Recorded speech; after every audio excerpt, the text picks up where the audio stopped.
Hai adik-adik, apa kabar semua? Saya harap dalam keadaan baik ya. Oke, hari ini coba nak bercerita tentang satu cerita tentang kebangkitan Yesus.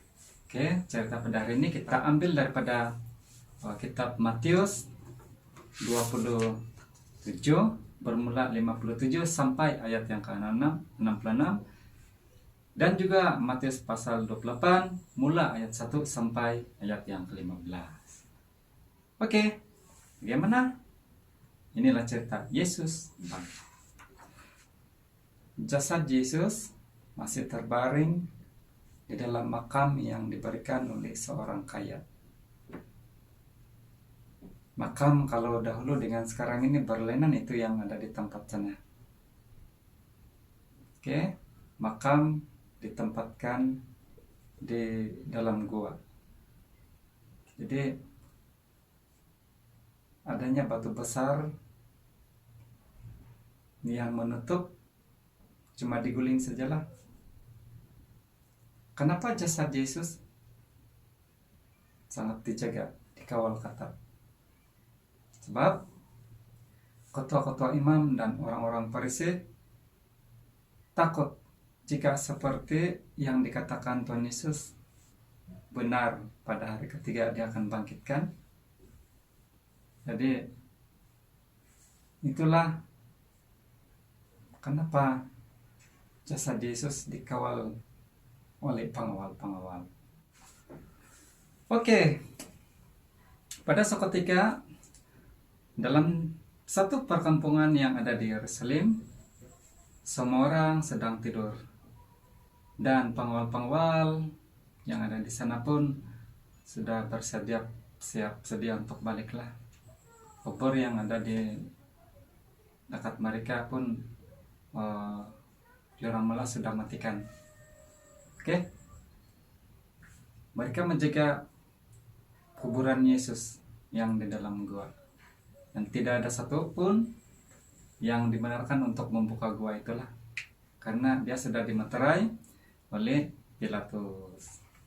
Oke, tetapi tiba-tiba satu kejadian gempa bumi berlaku. Jadi yang datang itu adalah malaikat Tuhan, dan malaikat Tuhan itu seperti kilat, dan pakaiannya juga seperti salju yang sangat berkilau. Malaikat yang datang itu pun mereka terkejut. Malaikat yang datang menggulingkan batu seperti inilah. Oke, dan duduk di atasnya ini. Oke, nampakkan adik-adik sekalian ya, malaikat menggulingkan batu. Yang pengawal tadi pun ketakutan lah, diorang hampir mati. Gitu yang dalam cerita, hampir mati. Dan kenapa begitu? Menggeletar ketakutan sangat kan?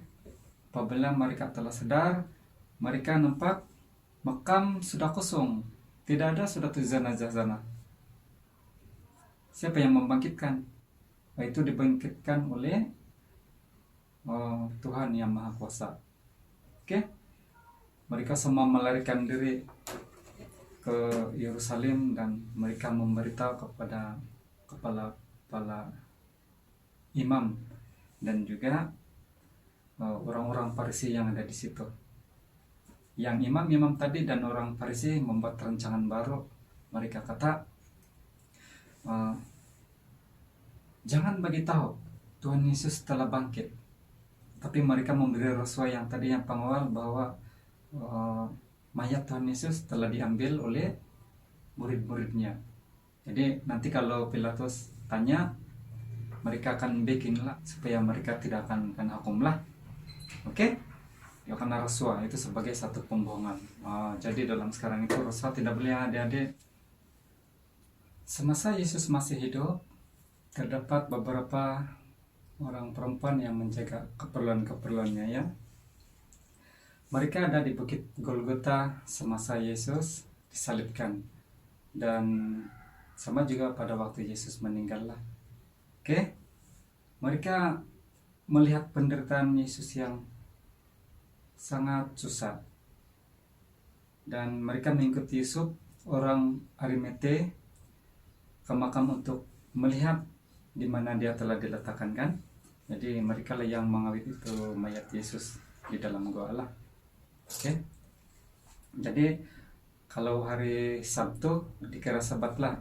Jadi pagi-pagi hari Ahad mereka pergi ke gua di mana Yesus telah dikuburkan, dan semasa dalam perjalanan sebenarnya diorang tertanya-tanya, nanti kalau kita sampai sana siapa yang kasih guling batu besar yang menutup gua itu kan.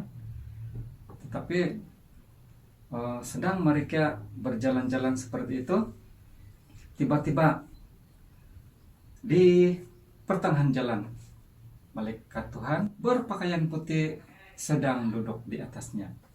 Oke, yang di atasnya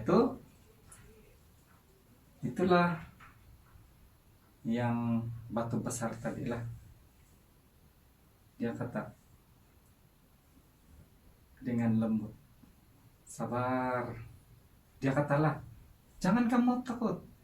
Aku tahu kamu mencari Yesus yang telah disalibkan. Dia tidak ada di sini karena dia telah bangkit semula.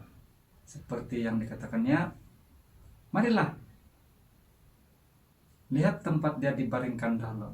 Sebenarnya sebelum itu yang perempuan tadi sangat takut betul-betul kan. Tapi bila malaikat berkata begitu, dia orang tidak jadi takutlah. Oke. Cumanapun dalam keadaan yang ketakutan itu, mereka datang lebih dekat dan menjongkok ke dalam makam. Jadi betul lah, di dalam makam itu kosong. Mereka teringat Tuhan Yesus pernah berkata bahwa dia akan mati dan bangkit pada hari yang ketiga. Oke? Mereka buat apa? Rempah-rempah pun tidak diperlukan lagi. Betul? Segeralah pergi dan katakan kepada murid-muridnya bahwa Yesus telah bangkit dari kematian. Dia mendahului kamu ke Galilea, satu kota kan, dan di sana kamu akan melihatnya. Dan lihatlah, aku telah memberitahu kamu, kita memberitahumu kan. Oke. Maka yang perempuan tadi memberitahu semua murid-murid Tuhan Yesus. Dalam ketakutan sebenarnya mereka gembira lah kan.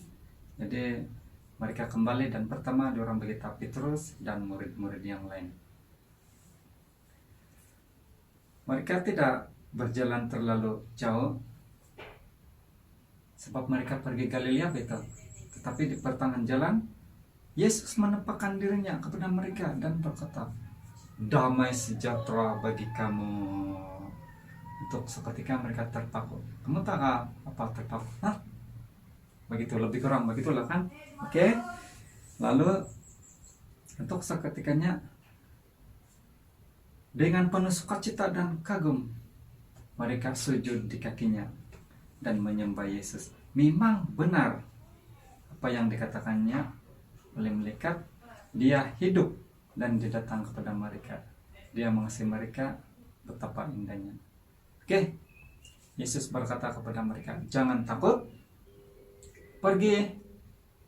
Pergilah dan katakan kepadaku. Yesus berkata, pergilah, katakan kepada murid-muridku untuk pergi ke Galilea. Yang malaikat pun sebenarnya berkata begitu juga. Jadi mereka yakin dan mengabarkan apa yang mereka lihat dan dengar. Kalau orang lain mungkin tak yakin, tapi mereka yakin. Oke? Mereka telah melihat malaikat dari surga. Mereka berjumpa dengan Tuhan mereka yang telah bangkit, dan hati mereka penuh dengan sukacita. Oke, adik-adik sekalian, itulah cerita. Jadi untuk yang cerita ini kali adik-adik sekalian, sebenarnya kita dapat 3 pelajaran daripada cerita tentang Yesus bangkit lah. Yang pertama, melalui pengajaran ini, memang Yesus telah bangkit pada hari yang ketiga kan. Dan yang kedua, percaya bahwa Allah telah membangkitkan Yesus dari kematian. Dan yang ketiga, kita mengakui Yesus sebagai Tuhan dan Juru Selamat. Oke, itulah yang disimpulkan dalam cerita ini. Yesus bangkit. Oke, sekian, Tuhan memberkati. Kita nyanyikan lagu Sebab Dia Hidup.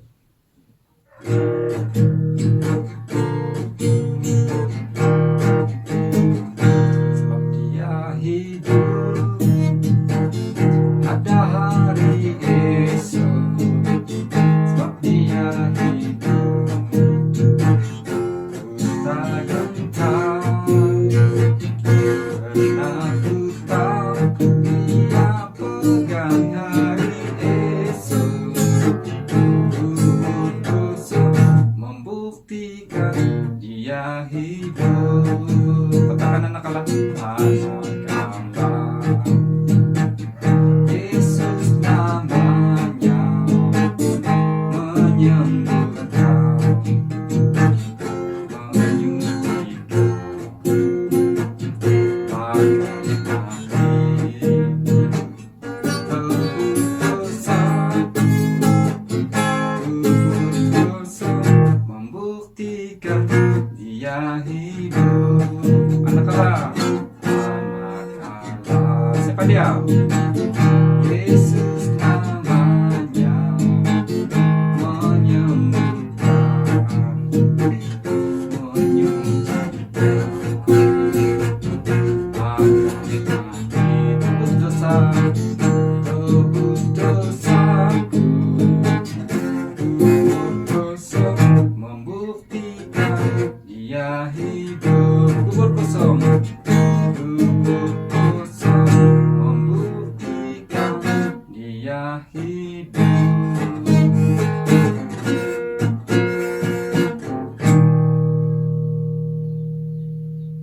Selamat Hari Paskah. Tuhan memberkati kita semua. Amin.